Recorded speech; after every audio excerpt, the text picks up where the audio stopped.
Introduction. Success is a habit, sure, but to pick up this habit, you have to have the right mindset. You can force things and hang on to your old mindset while adopting new habits, but these eventually wear off. Successful people do certain things consistently, and that's why they achieve a higher degree of success than most other people. But there's more to it than that. It's not just a matter of doing certain things over and over again given certain circumstances. When you adopt these success habits without changing your mindset, you eventually end up where you began. How come? You built your new habits on a faulty mental foundation. You had the wrong mindset. Your success habits eventually fall apart. You have to make sure that you adopt the right mental foundation from the onset. Your mindset is a combination of your assumptions, expectations, and definitions. Most successful people share a range of mindsets that enable them to maintain their success habits. In fact, they scale these up over time. Don't for a second think that these people were somehow born with these mindsets. They weren't. In fact, many did not even have a clue when they began. Through trial and error and the hard knocks of life, many arrived at their winning mindset. Thankfully, you don't have to go through those heartbreaks and frustrations. You don't have to go through trial and error. You can get a head start by identifying and adopting the mindsets that can lead you to consistent victory. This training teaches you to reprogram yourself for success by adopting 8 key mindsets. Each of these mindsets have their own subset of beliefs. You need to go through these and incorporate them into your life for them to change your results. How does all this work? Mindset changes your beliefs. If you don't have the right mindset, you're going to have certain beliefs that are not going to help you all that much on your road to success.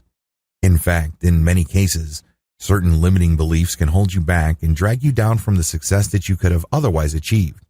Your mindset has to lead to the right belief. These beliefs shape your emotional response to the things that are happening around you, your priorities, your values, and your life's direction. That's how important they are. Be mindful of what you choose to believe.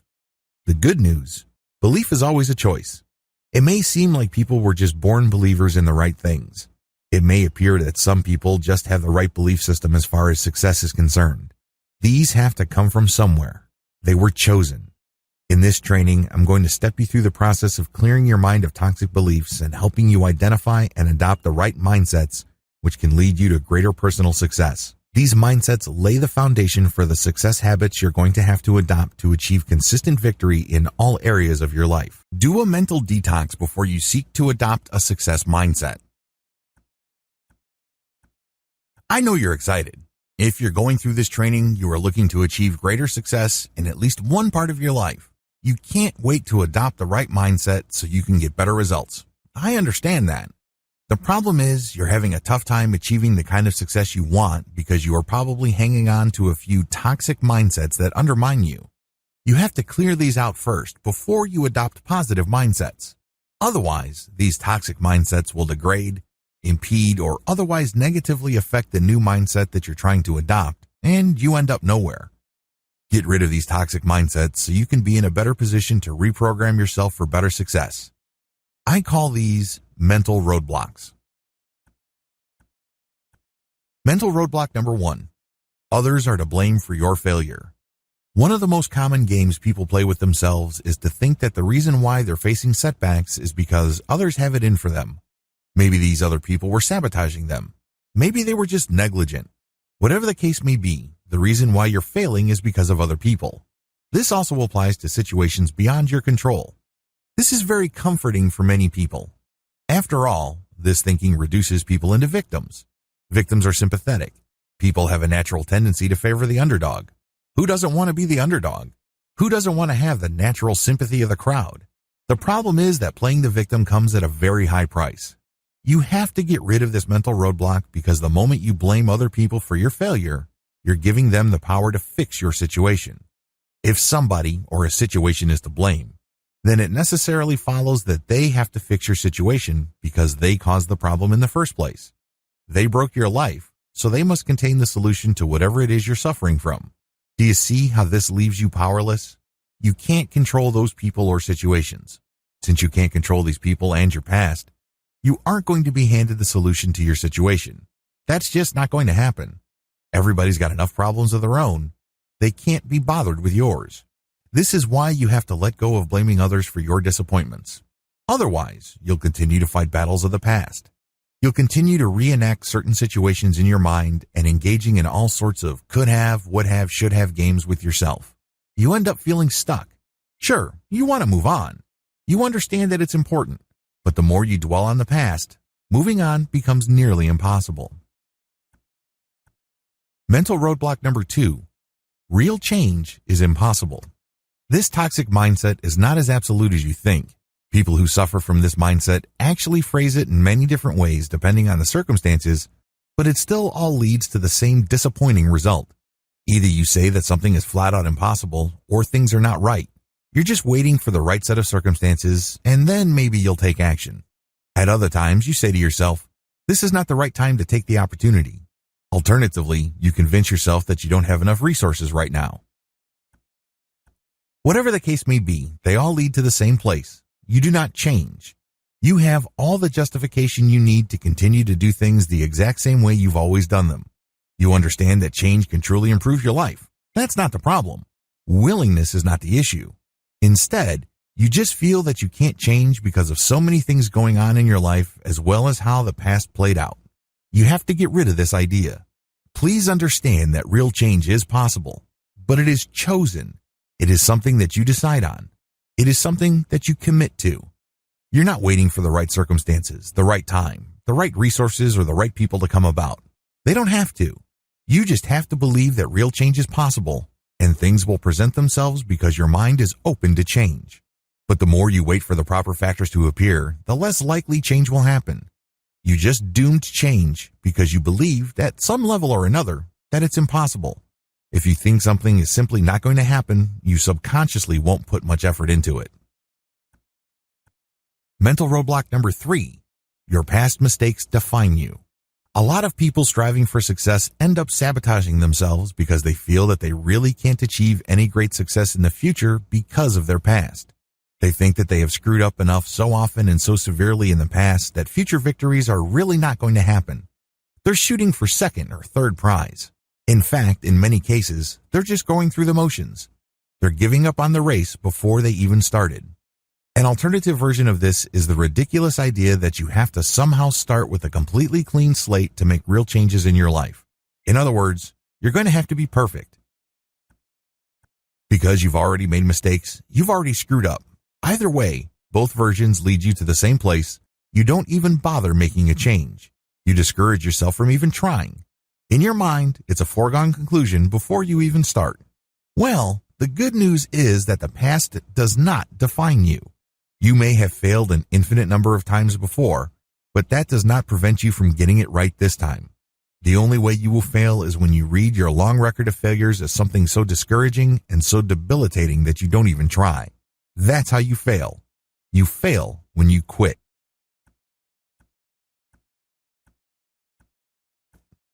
Mental roadblock number 4. I can't be helped.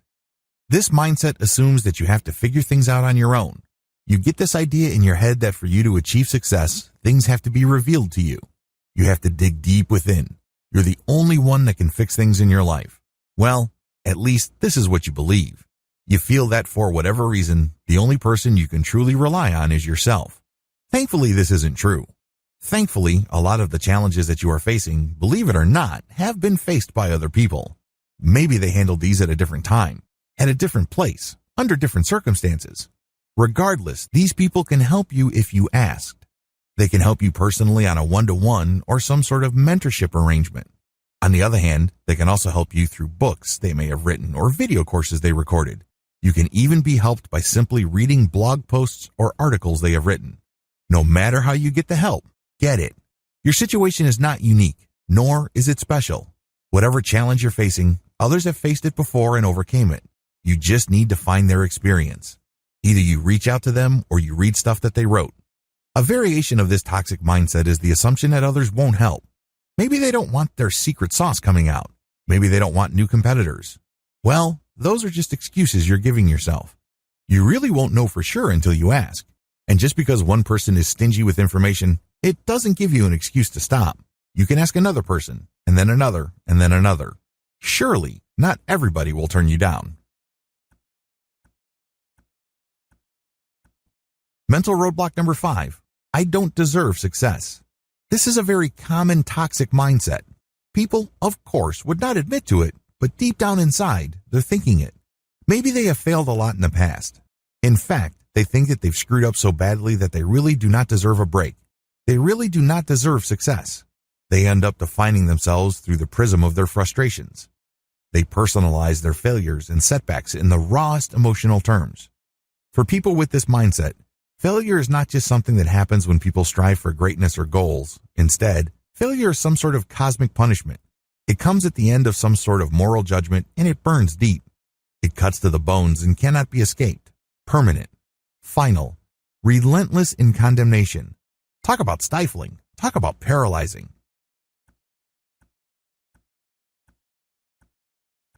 Others come from traumatic backgrounds. Their self-esteem is so low that they feel that they are not worth changing.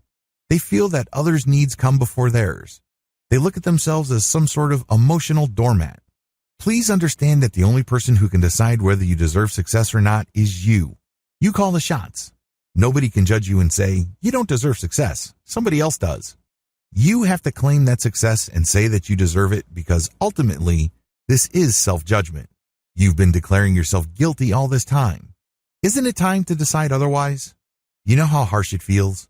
You know the kind of lousy results you get when you do this? Why not change things up? Start today. Mental roadblock number 6. I'm perfect the way I am. Just as toxic is the mindset that you're perfect. You're the smartest person in the room. You're definitely the best looking, the whole 9 yards. While it's great to have a positive self-image and a healthy self-esteem, you should not let this trick you into thinking that you don't need help or that you don't need to make changes. Make no mistake, on the road to success, you need to change. You're obviously not as successful as you would like now. You're not as capable as you think. It's hard to believe, but it turns out that you haven't quite figured everything out like you believe. Change is required. This means having to let go of whatever inflated impressions of yourself you may have. The antidote to this is very simple. Admit that there is always room for improvement. This doesn't make you a lesser person. This doesn't have to mean some sort of defeat. Mental roadblock number 7. I need to change. Tomorrow. Don't play this game with yourself. Don't, on the one hand, say to yourself that you need to change and you are ready to do it and you're willing to do it, but you're going to wait until tomorrow. You have to understand that if you're waiting to have time, you'll never have time. There will always be some sort of duty or responsibility or obligation that will pop up out of nowhere and you never get to making the changes that you need to make. Similarly, tomorrow will never come. The moment you say that, I'm going to do something, but I'll do it tomorrow, you set yourself up to lose because there will always be something of higher priority. There will be certain unexpected things that will show up that will knock you off track. So, stop playing this game. Do it now. Make the changes now. Commit today. Take action in the here and now. The great thing about starting now is pretty soon you get used to the challenges. By starting as soon as possible, you learn the lessons you need to learn and go through the hoops you need to go through sooner. If you're going to go through this process anyway at some point in the future, why not get it over with now? Mental roadblock number 8. Success and money aren't everything. Isn't it interesting that the people who say that money isn't everything are usually people who want a lot of money? The same apply for people who tried and failed to achieve great success in their lives. When you say these things to yourself, you're basically just engaging in sour graping. That's what you're doing. You're saying, oh, it wasn't worth the hassle anyway. I'll focus on something else. There are higher values in life. Well, if they were so valuable, why weren't you pursuing them in the first place? Why are you treating them now as some sort of consolation prize? Stop playing this game with yourself. You're basically just giving yourself an excuse not to improve or shoot for greatness. Mental roadblock number 9. Success is just not worth it. This is a very tricky, toxic mindset because it actually has many moving parts. Some people end with this conclusion because they feel that they don't want to sell out their real values. Others would say, I just want to preserve my soul, and I feel like I'm going to lose my soul in this wild dash for success. Others say that they don't want to lose their identity. I just want to remain true to myself. I want to remain myself. How common are these sayings to you? Chances are you've heard these many times. In fact, you might be saying this to yourself at some level or other, in some form or other. Regardless of how you phrase it or how often you say these things, just because you repeat this thinking, it doesn't make it go away. The bottom line, these are all excuses. These are all excuses because success can be part of your identity. It can be part of your soul. It can be part of your core intrinsic values that you would never give up for anything. You're just giving yourself an excuse for not trying or for not trying again. Maybe you got burned in the past. Maybe you got disappointed badly. Whatever the case may be, you can't use the past as an excuse to keep you from doing something about your situation in the here and now. Success is worth it because it improves you. It pushes you to become a more excellent person. It teaches you the value of sacrifice. It enables you to gain a sense of meaning in your day-to-day life. Living a life of purpose is one of the most important gifts you can ever give yourself. When you take action every day, it is very empowering to realize that it leads somewhere big. Mental roadblock number 10. I don't want to turn into someone I will hate. This mindset is really rooted in a zero-sum mindset. What you're saying is, I don't want to turn into someone I hate because when I achieve success, I necessarily rob it from somebody else. There are many ways to phrase this thinking, but it all goes back to that same zero-sum game. Let me tell you, there is no giant pie of success anywhere in the world. Just because your slice of the pie gets bigger, it doesn't necessarily mean that somebody else's slice gets smaller. There are tremendous amounts of opportunities out there. Opportunities come and go at the blink of an eye, moment by moment. They are created and destroyed all the time. Indeed, by striving for success and excellence, you can inspire others to do the same. Don't think that they will just envy you. Because people who envy have a zero-sum game mindset. They envy others because they feel that the slice of the success pie that was otherwise due to them is shrinking. There's no such thing. That's nonsense. Understand that when you choose to inspire others, you spread success because they can be motivated to achieve success. This is the precise opposite of the shrinking pie analogy. If anything, you increase the size of the pie and ensure more slices for others if they want to. You do this because you inspire them. Assume that you can change. The first step you need to take is to pay attention to your assumptions. Assumptions are crucial. You may not be aware of your assumptions, but they have a tremendous impact on your life. An assumption is a belief regarding the reality of your life, your capabilities, your identity, where you are in the world, and what your rightful place is. These assumptions are choices. Seriously. You choose to interpret reality. They are not hardwired into you. They don't dictate that you have to interpret reality only in one certain way. You always have control over your assumptions. They might not be top of mind. They might not be obvious, but you can control them. Another thing you have going for you is the fact that change is the only constant in life. In fact, as you take this training, you're already changing. You're definitely getting older. There might be ideas that you run into that change certain things that you believe about yourself. It may change some of the things that you do. Regardless, understand that change is part of who you are. Change happens on two key levels. You can change from within or you change from outside. You have to believe that your ability to change is the key to your mindset transformation. This is foundational. If you cannot bring yourself to this, then it's almost impossible for you to adopt the right success mindset. You're just not making it happen. This is crucial. It is not an option. It is non-negotiable. Here's an exercise to help you strengthen your belief muscles. First, think about 3 examples from your past where you needed to change, and you did. Maybe one day you do not really feel excited about jogging in the morning, but you know you're gaining weight and you need to run every morning. After a couple of weeks, you finally got to the point where you are jogging every morning. Look for examples like this. It doesn't have to be big. It doesn't have to be dramatic. Regardless, all of us have at least 3 examples from our past where we needed to change, and we did. Next, analyze what happened. Pay attention to what prompted the change. Why do you feel like you had to do it? What circumstances were present? What was your situation like? What was the trigger or the straw that broke the camel's back? Next, focus on how you were before and how you were doing after the change. Look at the contrast. Again, most people should be able to find situations like this in their life. It doesn't have to be big. It doesn't have to be grandiose. It just has to be real. Look at the contrast. Now ask yourself, what do these experiences teach me about myself? Am I the person who waits until the last minute and disaster is only around the corner for me to make a bold move? Maybe you stopped being lazy and got a job because you're about to get kicked out of your parents' house.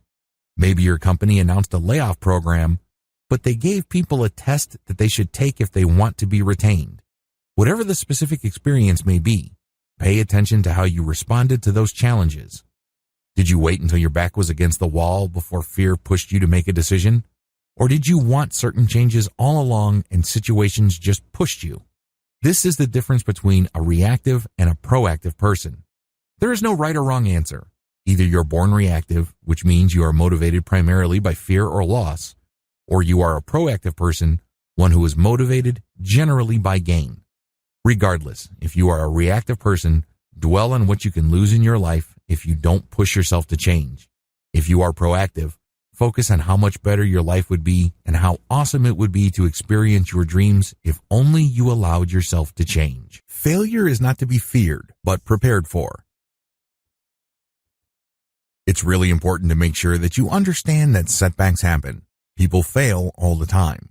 If you think about it, it's not that big of a deal. It may seem like a crushing setback. It might even appear like some sort of humiliation. But in the big scheme of things, failure is part of the human condition because it happens all the time. Believe that setbacks happen. Instead of fearing it or wishing it away or constantly asking yourself, why me? Expect it and prepare for it. According to Thomas Stanley's book, The Millionaire Next Door, the average American millionaire has gone bankrupt at least 3.5 times. Let that sink in for a second. You know how crushing bankruptcy is. You know how humiliating it is at a personal level. Sure, a lot of the stigma has worn off bankruptcy, but it's still a severe personal setback. Still, it didn't hold these millionaires back. They peaked, they crashed, then they rose back up. Stop fearing failure. Instead, focus on what comes next. Failure does not have to be the final point of your journey. It does not have to end there. Please don't get the idea in your head that if you're expecting failure, you want it to happen or you're wishing for it. No, these are two totally different things. When you expect failure, you understand that the probability of failure is always there. By expecting that the worst can happen, you then allow yourself to respond in such a way that you can bounce back up. Measure your success the right way. Oftentimes, we think that we fail. Oftentimes, we think that we just crashed and burned. But what happened actually was that we measured our success the wrong way. For example, if you are starting a business and you know that normally the return on capital in your industry happens after 5 years, it would be ridiculous of you to assume that you will get all your money back after 1 year. You're just going to be beating yourself up needlessly if you did that. Measure your success the right way. It may well turn out that you did not fail. You're just waiting. Fail quickly. In addition to measuring your success the right way, another way to prepare for failure is to resolve to fail quickly. I know this sounds kind of crazy, but a lot of successful people do this. They know that achieving success involves a lot of trial and error, so they experiment a lot. It's like throwing spaghetti on the wall. Eventually, one piece sticks. But before that happens, you have to be as quick as possible in throwing spaghetti at the wall and getting that pasta to bounce off. When you do this, you're figuring out a map to get success, and you're doing it quickly and cheaply. The secret to this, of course, is to fail quickly and cheaply. It must not leave any scars. It must not bankrupt you. Learn to let go emotionally. Do not let your setbacks define you. This is the number one reason why a lot of people fail. You see, just because your business venture did not produce the intended result, it doesn't mean that you have to stop. It may mean that you have to experiment or do certain things. If you can't get through the front door, try the back, try the roof, try the basement, try the side. If you can't get in today, try tomorrow, then the week after that, then the week after that. You get the point. But if you somehow think that this is the end of the world and this means that you are just a loser, you have allowed this setback to define you. It burns emotionally. It's very hard to move on. So when the next opportunity presents itself, you hesitate or you simply ignore it.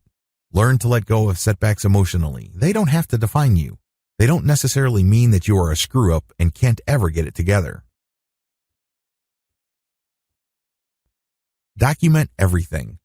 When you keep a journal of your efforts, you're doing yourself a big favor as far as achieving ultimate success is concerned. You will figure out why things didn't pan out in a very focused way. You will get to clearly identify what you did before, during, and after the disappointment. Now that you know this information, you can choose to do things differently. You can connect the dots. You can see patterns and conduct experiments to see if you get better results. Throughout all of this, you focus on your end goal.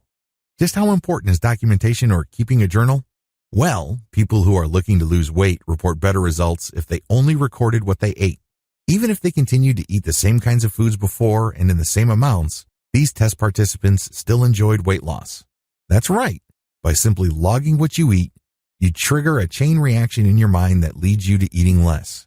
The same process plays out when it comes to success. The key to success despite failure. Failure is a part of life. Get used to it. Prepare for it. But the good news is that if you only built grit, you will eventually make it.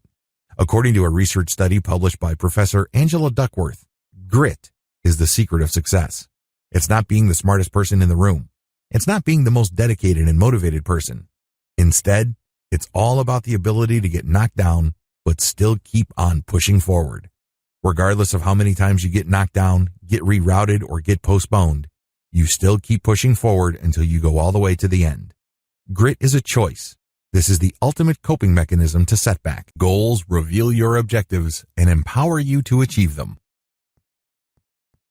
A lot of people striving for success look at goals as afterthoughts. They think that they are just things that they need to set up on their way to ultimate success. They kind of look at them as necessary evils. If given a choice, they'd rather not set goals. They would just rather follow their passion or just do what excites them and eventually achieve success. At least this is what they think. Talk about getting it wrong. Goals are crucial for success. In fact, they're so crucial that even unsuccessful people know this. How come? Goals provide you with a map. At the very least, you can see what happens before, during, and after you achieve your goal. For you to achieve an ultimate goal, there are sub-goals that you need to achieve. You get to see the process that you have to go through, the decisions that you have to make, the results that you have to produce along the way. You can also see potential dead ends and potential detours. Goals can also be broken down into small parts which provide milestones. And once you have everything broken down, you can then apply a timeline. This pushes you to take action so that you get to a certain part of your success journey by a certain time. The big problem with goals. Goals are fairly easy to explain. They're fairly easy to understand. But the problem is, most people still don't manage to achieve them. Why? Well, setting up goals is one thing, achieving them is another. This is due to the fact that most people view goals as something that they should work for. They are optional. We can pursue them only when the time is right or when we feel we have the right resources. Most of the time, people have no sense of urgency when it comes to their goals. They don't put themselves in a position where they feel they have to do or die. In fact, given most people's attitudes towards goals, it would be safe to say that they essentially function like some sort of large-scale to-do list. This is a far cry from how successful people deal with goals. Successful people let their goals define them. Successful people look at goals in a completely different way. First of all, they start with their passions, and then they craft goals around them. For example, you are passionate about writing for a living, so your goal is to become a professional freelance writer. You start with a passion, and then you transform it into a goal that is tightly linked to your core passions. When you work towards these goals, you validate your personal values. You feel that you are expressing your true personal character. Best of all, you end up tapping your core competencies when you let your goals motivate you. There's actually an upward spiral that forms the more you work towards your goals. The more you achieve, the more competent you feel, the more motivated you become, the more you try, and the more you achieve. This spiral can go up, or it can go down. Also, when you achieve your goals, you get a tremendous amount of pride. Plus, you get the tremendous satisfaction that your goals are what you are about. So when you achieve them, you get an enhanced sense of personal meaning. You get the impression that this is what you're supposed to be doing. This is what you're about. This is your destiny. When you operate from this core of passion, goals are no longer things that you should be doing. Instead, they're the things that you were born to do. They're the things you must do. See the difference? Recast your goals until they push you up and out. If your goals don't give you the energy you need to push yourself and expect more from yourself, you need to change your goals. You really do. Don't think that you have to stick to your goals just the way they are. Your goals are not set in stone. They are simply tools. Treat them like tools. First, you need to redefine your goals. What truly is at stake? Is this just a simple matter of getting certain things done by a certain date? Or is this a matter of you living up to your highest potential? Is this goal all about you pursuing your life's destiny? Recast the goal by asking yourself, what would success mean to me as a person? How does achieving this goal relate to my highest values and my value as a person? When you redefine and recast, you can then refocus. But if you look at your goal as essentially linked to the values that mean so much to you on a personal level, you can get a lot more energy. This is just not one set of things that you do on a day-to-day basis. This is what actually gives your life meaning. This is what actually gives you purpose to get up day after day.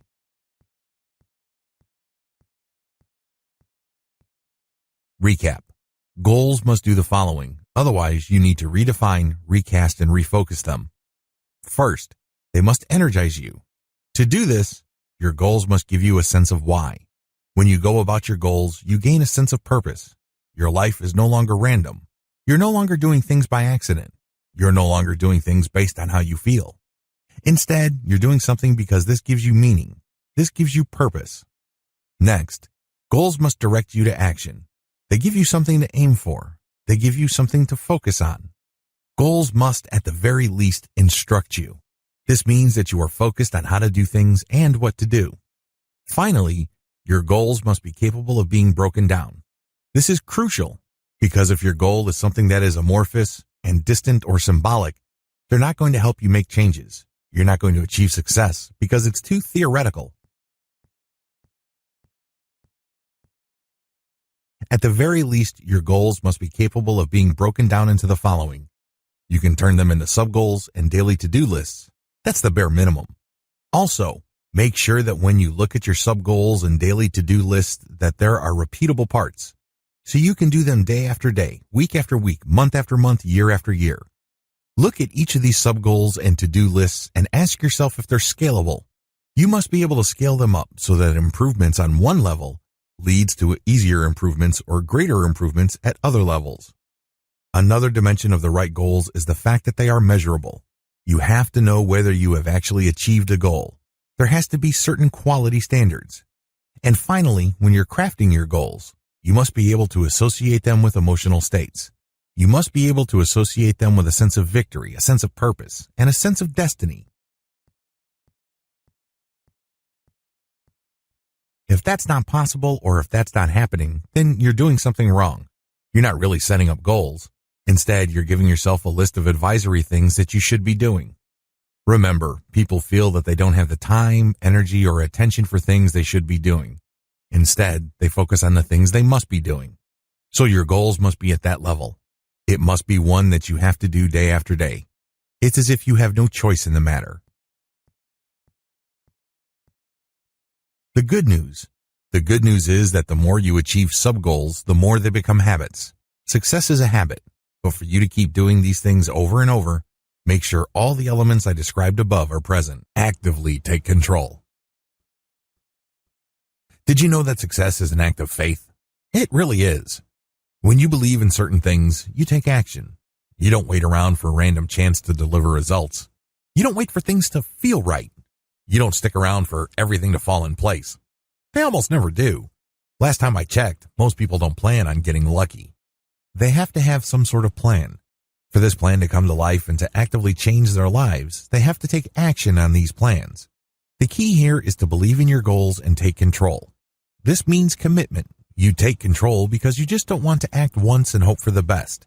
Instead, when you commit, you take control because this means you keep taking action day after day, week after week. You take action regardless of what you're feeling, regardless of whether things seem right, regardless of what other people are doing or saying. None of that other stuff matters. Instead, you commit. You take action. Ultimately, this takes faith. Real active faith takes action again and again and again. This is the kind of belief that you need because otherwise, it's not going to pan out. There are many challenges out there. It's easy to get hit with one setback after another. As I've mentioned earlier, if you cannot get through the front door, try the side. If that doesn't work, try the roof. If that's blocked, go to the back. If that's walled off, try the basement. If it's not happening today, try tomorrow, next week, the week after that. If you can't do this alone, get the help of others. When you take action, celebrate the fact that you are taking action. One commonly overlooked fact about successful people is that most of them celebrate the fact that they're taking action. They actually take a step back and they realize what they are doing at that point in time. They allow themselves to become fully aware that they are taking action, and this is leading to a particular goal. You have to do the same, because when you do this, you realize that you're not hoping, wishing, and fantasizing. In other words, you're not doing the usual stuff that you do, which robs you of victory. I can't even begin to tell you how many people spend their days fantasizing about the kind of lives they would be living. They're hoping and wishing that somehow, some way, the best things in life will happen to them. But they don't have a plan. They don't put in the work. Still, a lot of people end up wasting a tremendous amount of time daydreaming. They know whatever they are fantasizing about won't pan out. Forget about it. Still, they keep on daydreaming. They keep on hoping and wishing for things to be better. Why do it? Well, people daydream because they get an emotional release.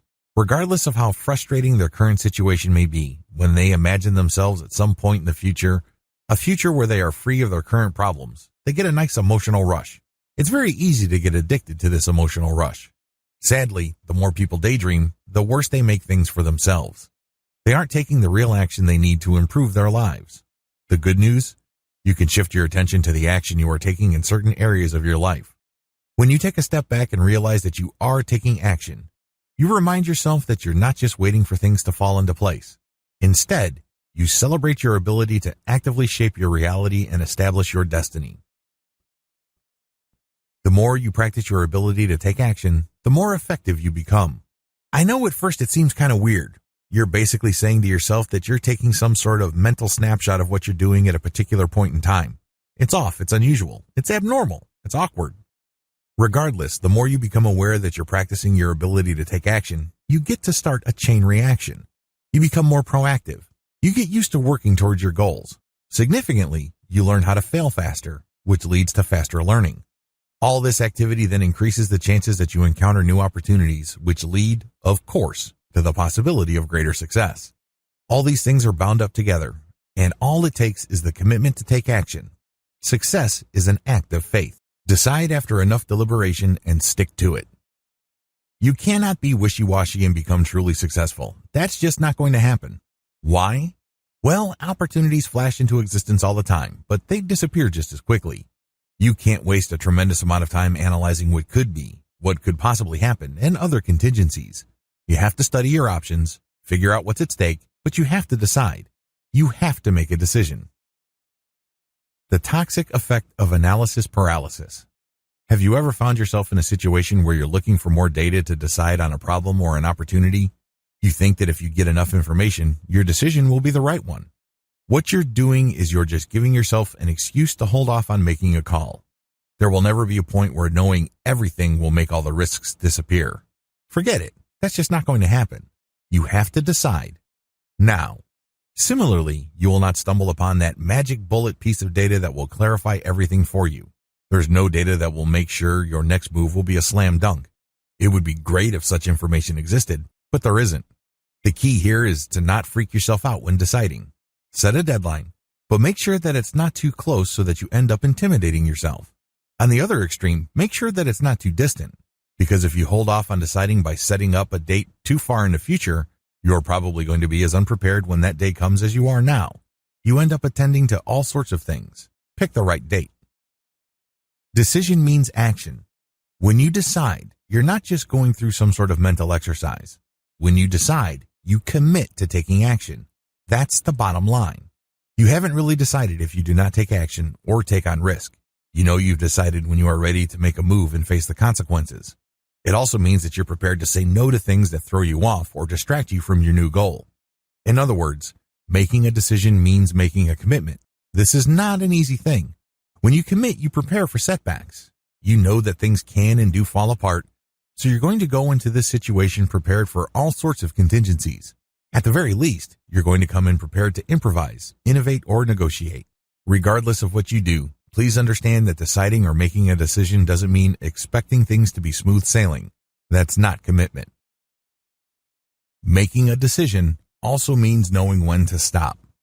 While deciding means you're going to be taking action and you're committing to the long haul, it also means that you are committing to know when to stop. There has to be a limit to your actions if things are not panning out. This prevents you from sticking to an impossible situation that robs you of opportunity costs. Opportunity costs are real. You can't continue to do something that has an eventual payoff of $2 when you could have stopped and chose to do something else that pays $100. Understand that when you decide, this includes committing to knowing when to stop. Key points to remember. When you commit, please understand that your commitment speaks volumes about your character. What kind of person do you want to be? What kind of person do you imagine yourself to be? Understand that this image that you would like for yourself is in danger if you do not know how to commit. If you keep changing your mind or if you quit too easily, you're never going to establish this character that you would like for yourself. It's personal. People might think you're great. They might compliment you.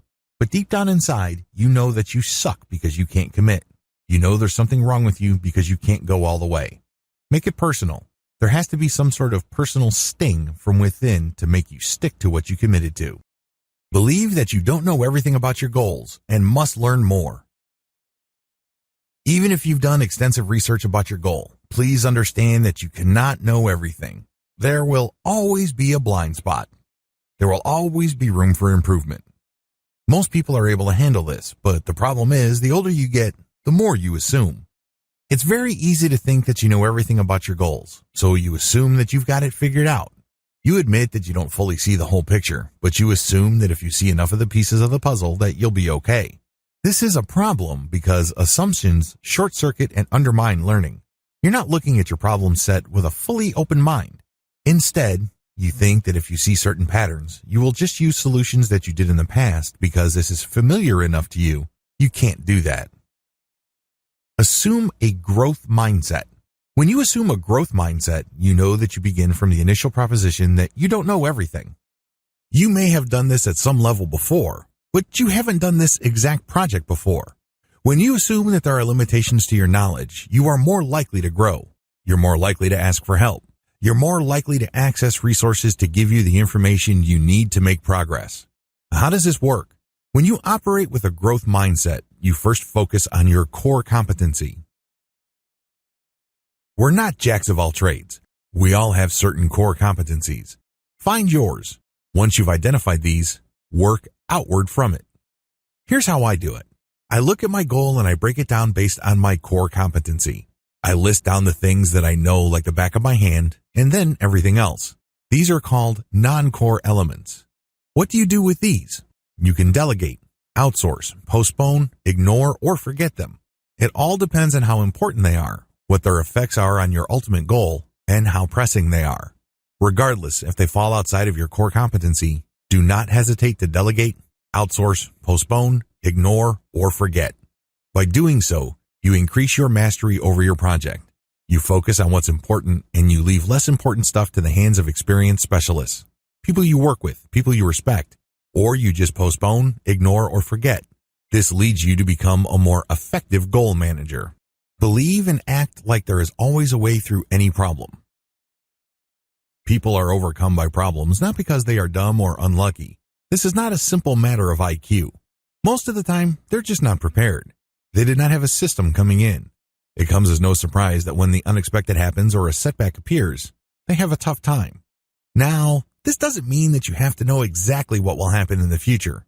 This doesn't mean that you have to look at your goal and anticipate each and every potential setback in minute detail. You don't have to do that. You don't have to go that far.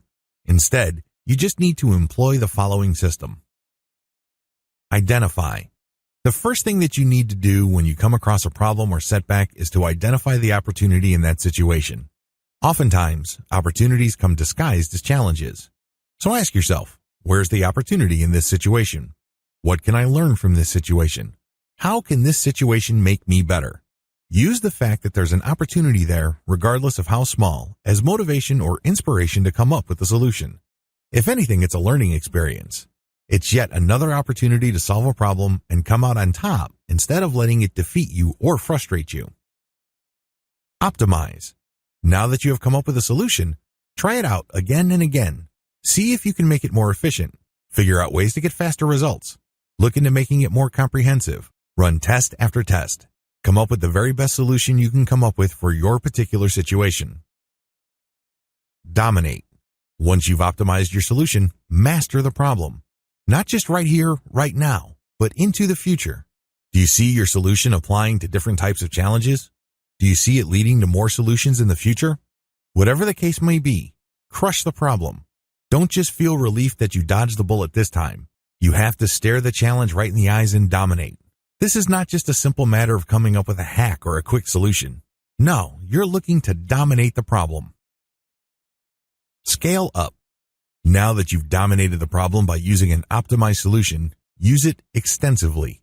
Try to use it as often as possible or come up with a bigger version of this solution. For example, if you've always had a tough time meeting deadlines, you can optimize the solution that helps you meet deadlines. You then dominate the situation by setting up a system where your on-time delivery always produces the very best quality. You can then apply this solution to other areas of your life, like your relationship. This means that you're never late for a date, or you never forget anniversaries or other important events. Know when to cut your losses. While learning how to identify, optimize, dominate, and scale are important, there are certain problems that are just insurmountable. If that's your situation, know when to cut your losses. You hit a wall, and it's impossible, at least at this point in time, so cut your losses and backtrack. Successful people relish calculated risks. One of the most interesting finance shows I watch features interviews with financial managers. These people manage multi-billion-dollar hedge funds, mutual funds, and other financial instruments. One particular fund manager blew my mind. The interviewer asked him, "What do you do to avoid risk?" The fund manager said, "I don't run away from risk. Instead, I run to the risk that meets the reward that I'm looking for." This floored the interviewer. You actually assume risk? Well, it was kind of an ironic moment because I assumed that if this financial advice show host really knew his stuff, he would not have been surprised at all. One of the long-standing rules of the finance world is no risk means no reward. Put in another way, if you are looking for a high reward, you have to take on a lot of risk. Risk is always part of the package. Successful people know this. Accordingly, they take calculated risks because they know that the greater the risk, the greater the reward. Unfortunately, people trying to copy successful people oftentimes get it wrong. They end up gambling. They end up taking shots in the dark, hoping to get lucky. There's a big difference between risk-taking and gambling. Risk-taking only happens when you're properly educated about what you stand to gain and what you stand to lose, and the probability of that loss. When gambling, you're just focusing on odds, and that's all you pay attention to. When you take calculated risks, you look at what's currently happening, what could possibly happen, and make strategic decisions. The good news is that the more educated you are about the move that you are about to make, the lower your risk. You can't entirely make it go away, but you can manage your risk. Successful people always find ways to assume more risk while managing it. They actively seek risk. They run to it. They don't run away from it. Eventually, they keep repeating this over and over to achieve impressive results, and they begin to control risk. They always have a plan B. Maybe this takes the form of insurance. Maybe they hedge their bets, buying different types of companies in different industries, or they buy different asset classes. For example, you could be buying risky stocks, but offsetting it by buying government bonds or investing in local real estate. In the same portfolio, if they're buying stocks, they would buy blue chip, stable stocks, and balance it out with more aggressive tech stocks. Regardless, successful people relish calculated risks. Risks do not stop them in their tracks. Instead, they seek calculated risks. Best practices when adopting a success mindset. Congratulations, you've reached the end of this training. Please note that as empowering as the information shared in this training may seem to you, it's not going to change your life or lead you to success if you don't take action. You can't just treat it like mental candy. That's not going to work. You have to carry it out. You have to implement them. You have to tweak them. You have to customize them to your set of circumstances. In other words, you have to take action. Once you've carried these out, here are some best practices that will help boost your results.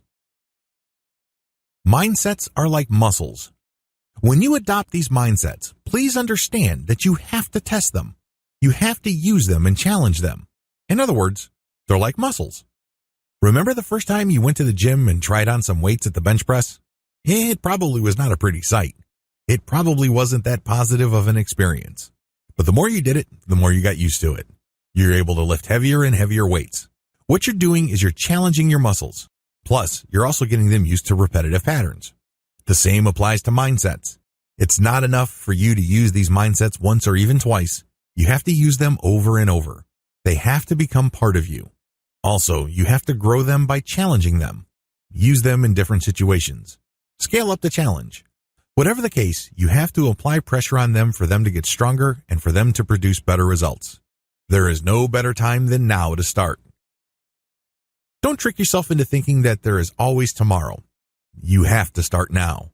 You don't have to do much, but you have to take action now. Stop waiting for tomorrow. Stop waiting for things to be just right for things to feel right. You're just giving yourself excuses when you do that. Instead, you have to commit. Every setback is an opportunity to learn. Make no mistake, you're going to run into problems adopting the success mindsets I've described in this training. For whatever reason, there will be an obstacle or two. Instead of crumpling like a paper bag the next time you are challenged or experience a setback, look at them as opportunities. Don't get all emotionally worked up. Instead, focus on the sense that you've seen this before. Focus on the sense that this is not all that unexpected. Because when you're in that emotional state or frame of mind, you're more likely to look at the setback as an opportunity to learn. What could you have done differently? What could your attitude have been? How can you anticipate this issue and prevent it from happening again? Regardless, be ready to learn. One of the best attitudes you can assume when trying to adopt these mindsets is to assume the attitude of a student. When you're a student, mistakes are not the end of the world. They're definitely not a source of humiliation or embarrassment. Instead, you often chuckle or laugh, and then you figure it out, then you try again and again, and things get smoother. If you have a system, you will not fail. Finally, you should get a system going. I've already discussed one possible way to deal with setbacks, which is to identify, optimize, dominate, and scale. Come up with your own variation. Come up with something that better fits your particular set of circumstances. Whatever the case may be, come up with a system that is truly yours. Please note that the information that I shared with you here are just starting points. That's all they are. They just lay out a basic foundation. But it's up to you to tweak, adapt, and configure them so they produce the best results in your life. That is your responsibility. That's how you take control over this whole process. Conclusion. Thank you for buying this training. This training can change your life. You have to understand that the results that you get in life flow directly from your mindset. If you change your mindset, you change your results. Everything flows from your mindset because your mindset dictates how you interpret the world. It also influences your emotional response. Change your mindset and you will change the results you get. Whatever frustrations you have right now, whatever setbacks you're dealing with, are due to your current mindset. If you're not happy with your situation, then the most powerful and effective and permanent way to deal with frustrations is to change your mindset. I wish you nothing but the greatest success.